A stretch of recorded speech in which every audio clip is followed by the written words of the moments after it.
Olá pessoal, voltamos com mais um vídeo, agora sobre funções. Vamos pensar no termo função. Esse é o objetivo. O que é função? Né? Antes de falar propriamente dito o que é função, vamos tentar pensar em algumas definições. A primeira definição que eu vou precisar é par ordenado. Né? Par ordenado é quando você tem dois elementos, né? Vou pegar um elemento dentro de um conjunto A, né? Um elemento dentro de um conjunto B,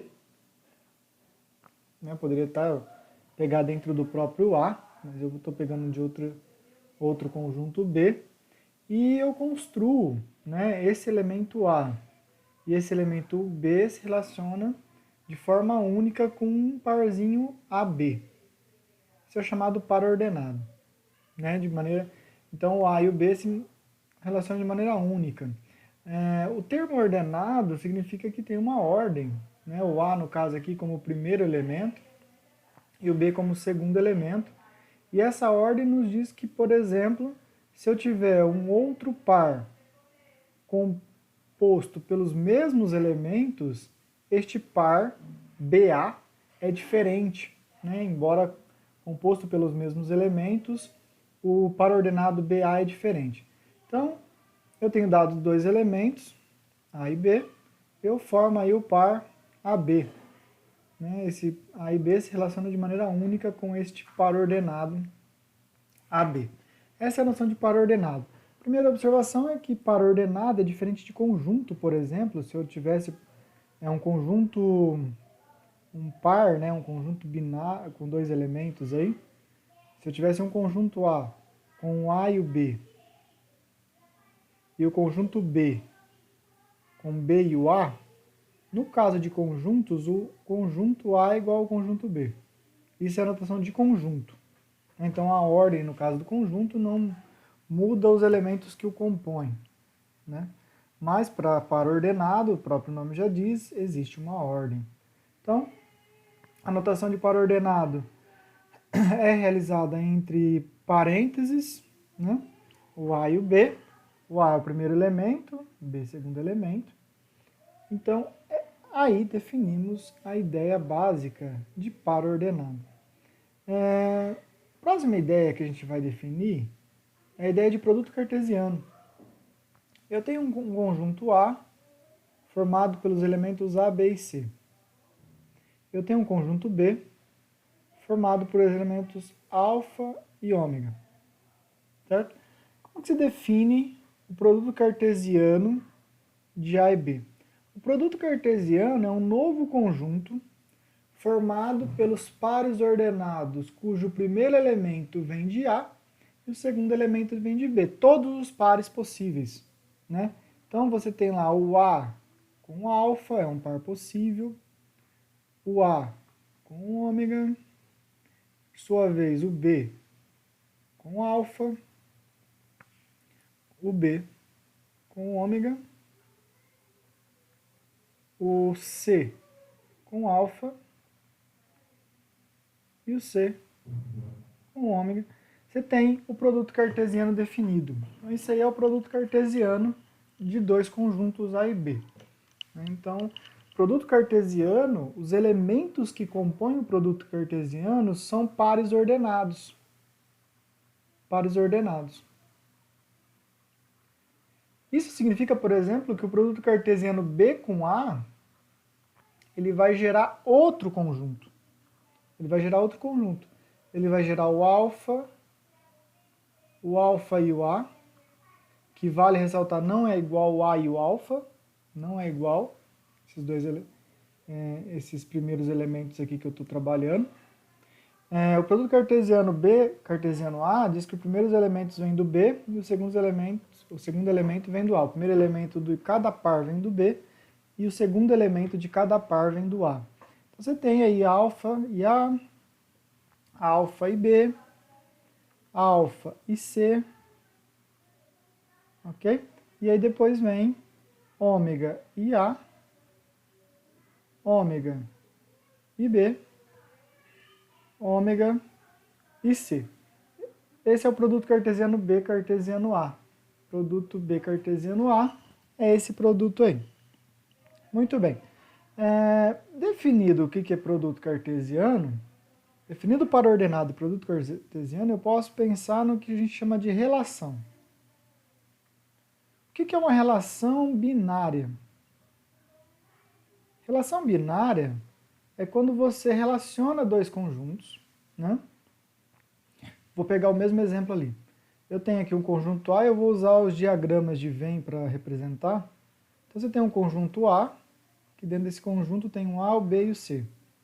Você tem um conjunto B, alfa e ômega. Uma relação binária é quando você relaciona elementos de A com elementos de B. Por exemplo, aqui, eu criei uma relação binária.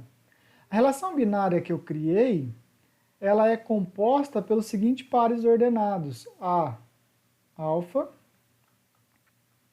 e B, ômega. O que eu quero chamar a atenção é que eu fiz uma relação de A para B, né?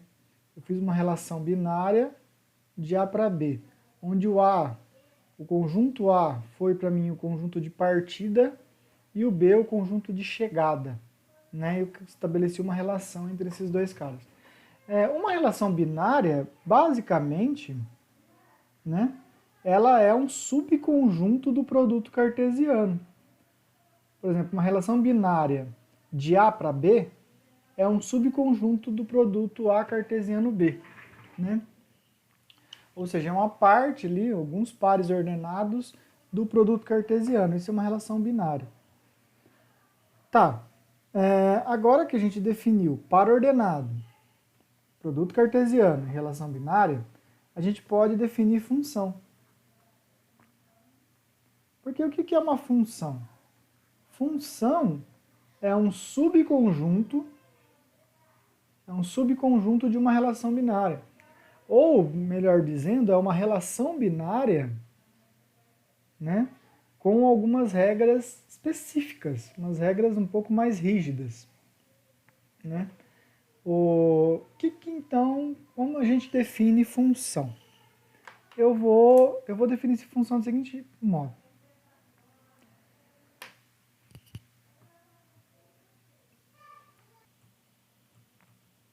Eu vou definir função do seguinte modo, ó. Eu tenho aqui o conjunto A, de novo, aquele mesmo conjunto dado ali, A, B e C. A, B e C, e aqui o conjunto alfa e o conjunto ômega. O conjunto B é formado por alfa e ômega. Então você tem o A relacionado com alfa, vou relacionar o B também com alfa, e vou relacionar o C com ômega. Eu afirmo que isso aqui é uma função. Agora, eu já poderia ter chamado isso simplesmente de relação, mas isso tem uma característica um pouco mais forte. Função. Então, a minha função é o conjunto de pares ordenados A, alfa, B, alfa, e C, ômega. Esta é a minha função. É uma função que relaciona o conjunto A com o conjunto B.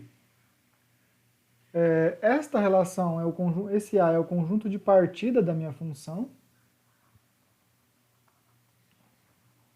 e esse B é o conjunto de chegada. Conjunto de chegada. Mas, professor, o que eu preciso ter para a função, né? E aí vamos para uma formalidade aqui. Vamos definir numa formalidade um pouco mais... aqui. Consideramos dois conjuntos A e B não vazios. Ao relacionar os elementos de A com os elementos de B, né? Ao fazer essa relação de A com B, aqui no caso não é todo o produto cartesiano, né? É uma parte dele, chamaremos de função ou aplicação os subconjuntos do produto cartesiano cuja relação binária satisfaz o seguinte. O que tem que satisfazer? Para todo Azinho pertencente a A, existe um único B em B, tal que A se relaciona com B através dessa função f. Ou seja, f de A igual a B. Essa definição ela pode ser separada em duas, né? Que ao invés de falar uma única condição ali, eu vou separar em duas falas diferentes. Todo elemento A pertencente à razão se relaciona com pelo menos um elemento Bzinho em Bzão. Ou seja, todo A, elemento A, do conjunto A, se relaciona com pelo menos um elemento B do conjunto B. Cada elemento do conjunto A se relaciona com um único elemento do conjunto B. Essas duas situações, elas acontecem nesse exemplo que eu peguei aqui. Essas duas situações acontecem aqui. Por quê? Lá diz que todo elemento de A,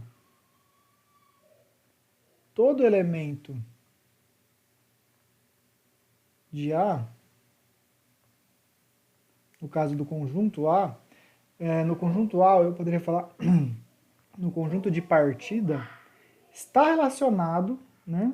Todo elemento Azinho de A está relacionado com um elemento Bzinho do conjunto B. Certo? O que quer dizer aquela fala? Quer dizer, por exemplo, que aqui no conjunto de partida não sobra ninguém sem uma relação no conjunto de chegada. Por exemplo, o Azinho se relaciona com o alfa através da função f. O Bzinho se relaciona também com o alfa através da função f. O Czinho se relaciona com o ômega através da função f.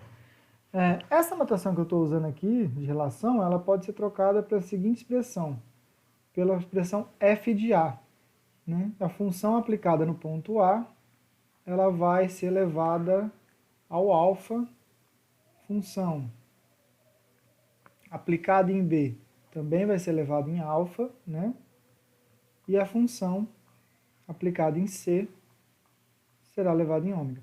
Então, essa ideia de função diz que todo elemento do conjunto de partida tem que estar relacionado com alguém. Esta é a primeira parte.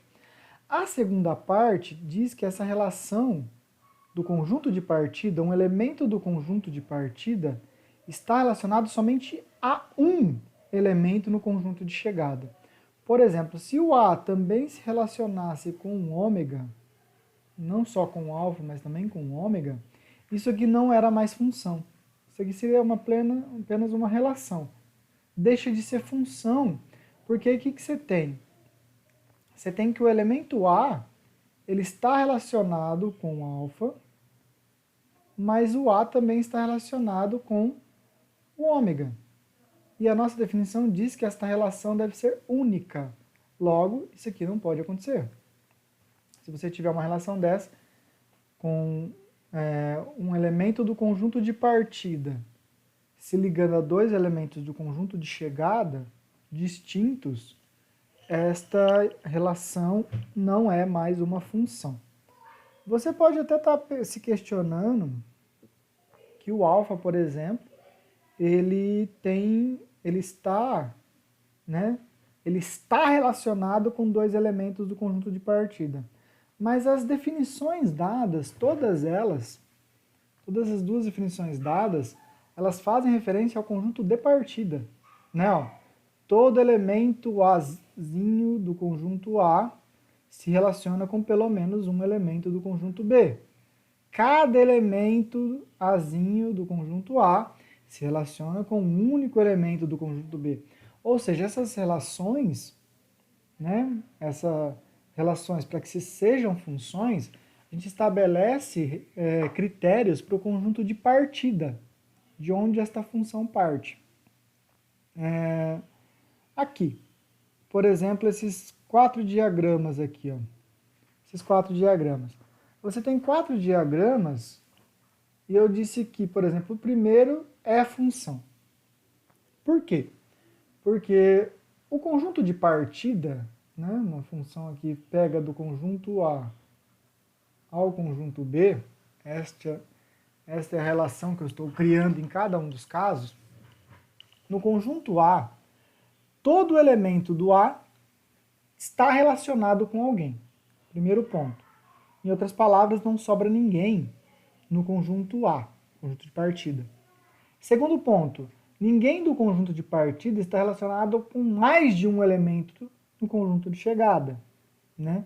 Se, por exemplo, eu tivesse o 0 se relacionando aí com o -1 também, eu não teria função mais, né? Ou se eu tivesse uma dessas setas apagadas e um elemento aqui sobrando, por exemplo, eu tivesse o 4 aqui sobrando, também não seria mais função, tá? Assim como esse exemplo aqui mostra que não tenho função, né? Eu não tenho função nesta ligação que eu estou tratando entre o A e o B aqui, esta relação. Isso aqui é simplesmente uma relação binária. Porque, por exemplo, o 3 sobra. O 3 é um elemento que não faz parte da minha relação. Esse aqui é função, né? Porque todo elemento de A está ligado a alguém e todo elemento de A está ligado a um único elemento em B. Ok? A um único elemento em B. Note que as restrições estão todas elas sobre o conjunto A, conjunto de partida. Conjunto de partida, note isso. E a última não é função, porque, por exemplo, esse elemento aqui, -1, embora não sobre ninguém, mas o -1 se liga ou se corresponde a dois elementos distintos. Então eu não tenho uma função nesse caso, né? O conceito básico de função é esse. Uma nota histórica, Leibniz atribui-se inicialmente o termo função e ao Euler se atribui a notação f de x. O que significa f de x? F de x significa que está em função de x. Está em função de x. Né? Basicamente é isso que você tem com a ideia do f de x. Resumindo, dados dois conjuntos A e B, a função que faz a ligação de f que leva elementos de A em elementos de B, esta função de A para B, é uma regra que determina o modo de associar cada elemento x do conjunto de partida com um elemento y do conjunto de chegada. Então eu pego um elemento x aqui e levo esse elemento x num elemento y lá no conjunto de chegada. Então eu tenho aqui um conjunto A, aqui eu tenho um conjunto B, pego um elemento x aqui, aplico esta função neste elemento x, e aí eu sou levado a um elemento y aqui. Como eu apliquei a função no elemento x, a gente costuma falar que eu fiz f de x, aplicar a função no elemento x, isso me gerou y. Né? Isso me gerou y. No caso, a variável y, né, que está em função de x, a gente chama ela de variável dependente, né? A variável y, nesse caso, é a variável dependente. E a variável x é uma variável independente. Né? O y está dependendo do x aqui, e o x é a variável independente, ou variável livre. Ok? As letras que a gente usa não interferem nos conceitos, né, de funções. A letra não muda nada do que a gente está fazendo. Por exemplo, eu tenho a física nos traz a força é igual massa vezes aceleração. Digamos que eu fixe a massa, eu atribuindo valor constante para a massa. A massa eu conheço, um problema cuja massa eu conheço. Num problema cuja massa eu conheço, eu tenho que, por exemplo, 10 kg, eu teria algo assim. A força passa a ser 10 multiplicado por A. Em outras palavras, a força passa a depender somente da aceleração. Né? A força passa a depender somente da aceleração. Ou seja, a força passa a ser uma variável dependente e a aceleração passa a ser uma variável independente. Né? Um problema nesse sentido. Aqui eu tenho uma fórmula física, né? E é uma função. A força está em função. No caso, a força está em função da massa e da aceleração. Se eu deixo essa massa constante, ela passa a estar em função somente da aceleração. Então, com um objeto lá com massa constante, pensar num carro, né? Vamos pensar num carro cuja massa é constante, e aqui eu tenho a velocidade dele variando aí. Vamos pensar em km por hora, embora as unidades de medidas são diferentes. Para cada velocidade que esse carro se encontra, eu tenho uma força, né? Uma força diferente para cada velocidade, que seria algo mais ou menos assim, né? E eu vou construindo essa tabela, onde a aceleração se relaciona com a força. Muito bem. Como eu disse, as letras não mudam a ideia. Eu quero, por exemplo, uma função, uma variável independente. Qual é a variável independente? Qual é a variável dependente? Quando representamos a velocidade, por exemplo, a velocidade alcançada. A velocidade está em função do tempo, né? Então, você tem a velocidade é uma função do tempo, é uma f de t. Ela está em função do tempo. Significa que o tempo é a variável independente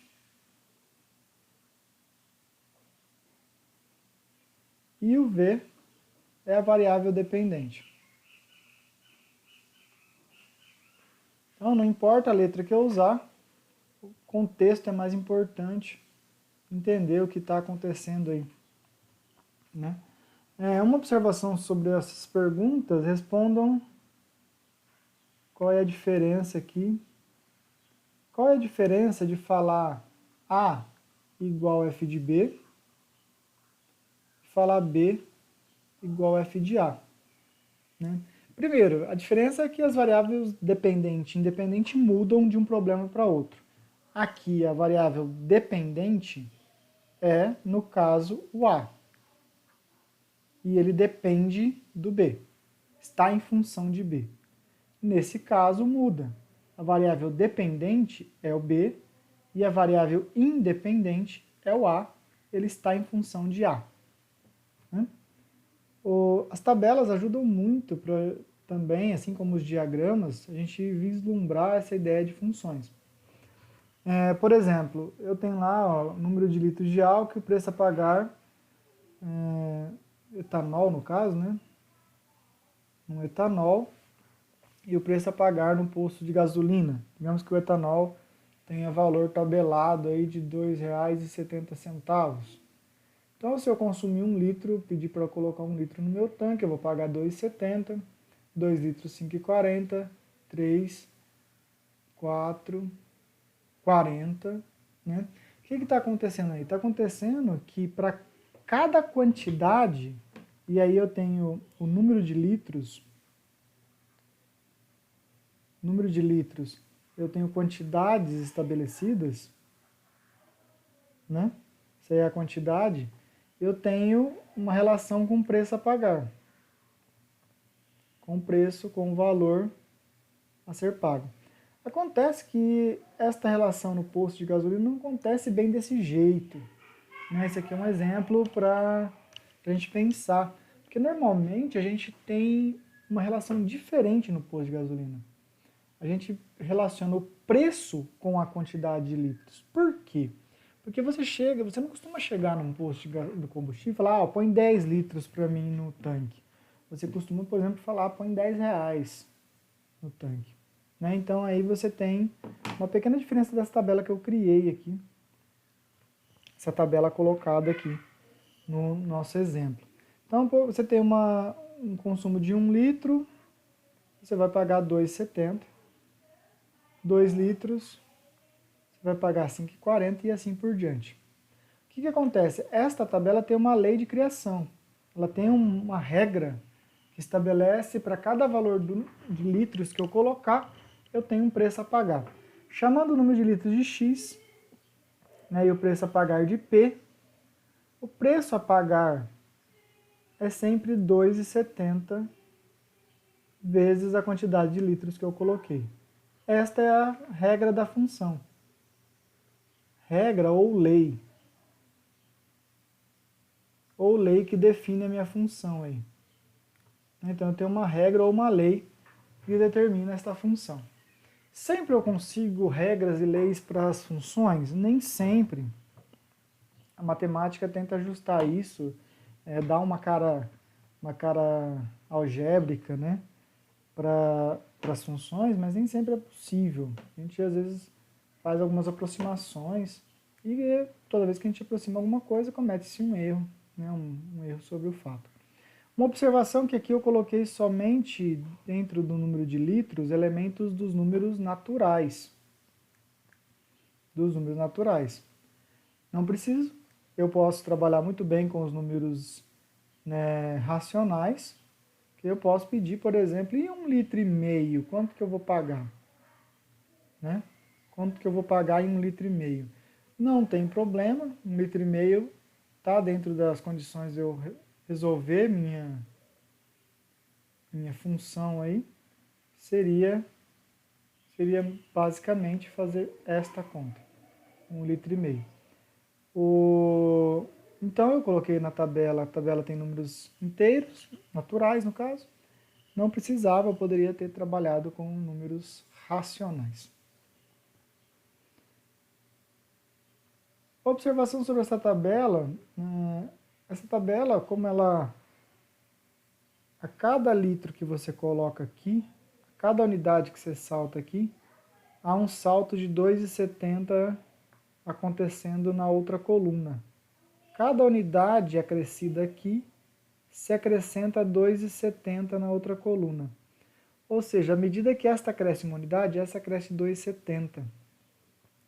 Eles estão variando na mesma proporção as duas tabelas. Isso significa que essas duas variáveis, tanto a x quanto a p, são diretamente proporcionais. Né? Por que elas são diretamente proporcionais? Porque o preço dividido pela quantidade de litros sempre resulta em 2,70. Se você pegar o preço pago em cada uma das linhas e dividir pela quantidade de litros, você vai ver que em cada uma das linhas o valor é constante. Quando eu tenho duas variáveis cuja razão é constante,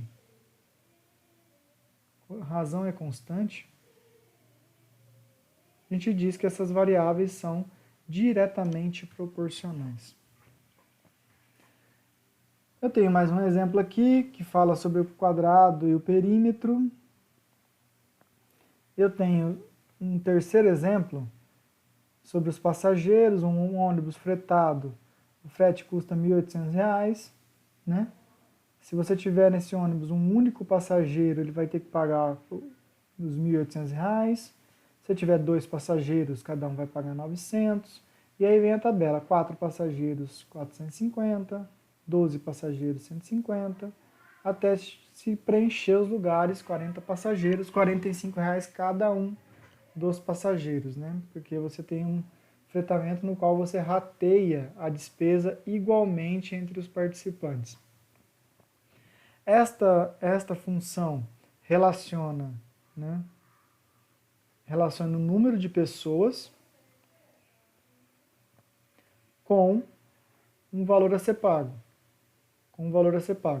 Nesse caso específico, como eu estou tratando de número de pessoas, aqui obrigatoriamente eu estou dentro do conjunto dos números naturais. Com esse conjunto. Porque, por exemplo, se eu tiver 4 pessoas, como foi dito ali na tabela, cada pessoa pagará R$ 450. Se eu tiver 12 pessoas, cada pessoa pagará R$ 150. Por exemplo, eu não posso ter 4 pessoas e meia. Né? 4 pessoas e meia. 2 pessoas e meia. Ou 2,333 pessoas. Então, este conjunto só faz sentido se eu estiver dentro do conjunto dos números naturais, obrigatoriamente. Dentro do conjunto dos números naturais. Outra observação que não faz muito sentido, mas a gente pode pensar, é que será que eu posso ter 0 pessoas? Um problema desse tipo. Será que eu posso ter 0 pessoas? Se eu tiver 0 pessoas, não faz sentido nenhum o problema, porque eu estou fretando ali um ônibus. Se não tem ninguém para viajar, porque eu fretaria um ônibus? Né? Então, se for 0 pessoas, não faz sentido o meu problema. Uma lei ou regra que define esta situação é a regra ali descrita como 1.800, valor a ser pago dividido pela quantidade de pessoas. Se eu pegar o valor a ser pago, 1.800, e dividir pela quantidade de pessoas, eu tenho o valor que cada pessoa vai receber. Cada pessoa receberá, receberá não, né? Arcará com um determinado valor y. Y é uma variável dependente que depende da variável x. Nesse caso, note que, por exemplo, aqui, ó, quando eu acrescentei, aqui não vai ser muito fácil fazer essa consideração, mas quando eu acrescentei 8 pessoas, eu acrescentei 8 pessoas aqui, houve uma diminuição, né, diminuiu-se R$300, né, R$300. Vamos ver se eu tenho algum outro lugar que foi acrescido 8 pessoas. Aqui dá talvez para ter uma noção, por exemplo, do 20 para o 36, se acrescentou 16 pessoas, houve aí uma redução, né, de R$40 por pessoa. Então, conclusão que eu chego? Primeiro, eu não tenho a mesma situação da variação lá acima, que eu tinha uma variação à medida que aumentava um lado, aumentava o outro, mas sempre na mesma proporção, na mesma razão. Ou no mesmo valor, no caso. Aqui eu não tenho isso.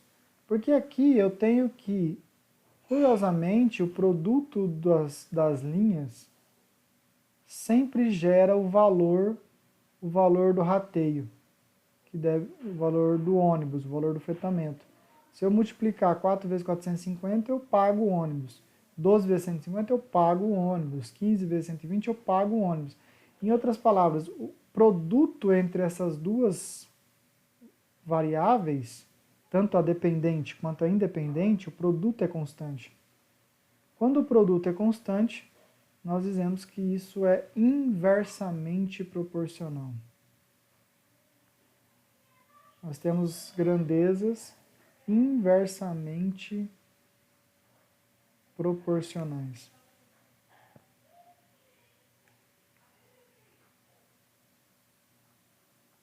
Grandezas inversamente proporcionais. Ficamos por aqui com esse vídeo.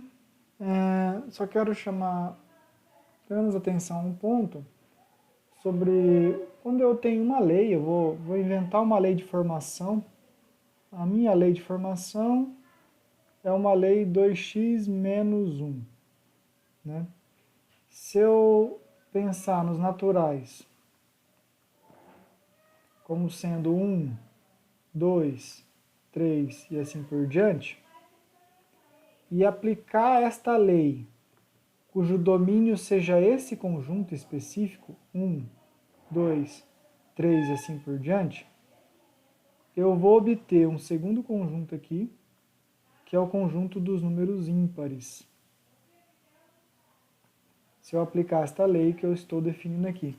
Por exemplo, o que significa f de 1? Qual que é o sentido de f de 1? Aplicar o f no ponto 1. Aplicar o f no ponto 1 é fazer... Lembrando, quando eu tenho uma lei y igual 2x menos 1, eu estou querendo dizer que o y depende de x. O y é uma f de x. O y está em função de x. Tomando o conjunto partida como os naturais, como eu disse, né? Definido como 1, 2, 3 e assim por diante, conjunto dos naturais. O f de 1 seria 2 vezes 1 menos 1. 2 vezes 1 menos 1, isso é 1. Então, 1 elevado no 1. 1 se relaciona com o próprio 1. Já o f aplicado no ponto 2 seria 2 vezes 2 menos 1. isso é 3, então o 2 se relaciona com o 3. Agora o f aplicado no 3 seria 2 vezes 3 menos 1, isso é 5. Então, eu sou levado no 5. Essa é a ideia, né, de aplicar o f num ponto, é fazer esta relação. O 1 se relaciona com o próprio 1 através da função f. O 2 se relaciona com o 3 através dessa função f. Função f de x, né, ou eu poderia ter chamado de y. Eu posso chamar f de x de y. É a notação que a gente tem. Forte abraço a todos, ficamos por aqui e até a próxima. Tchau, tchau.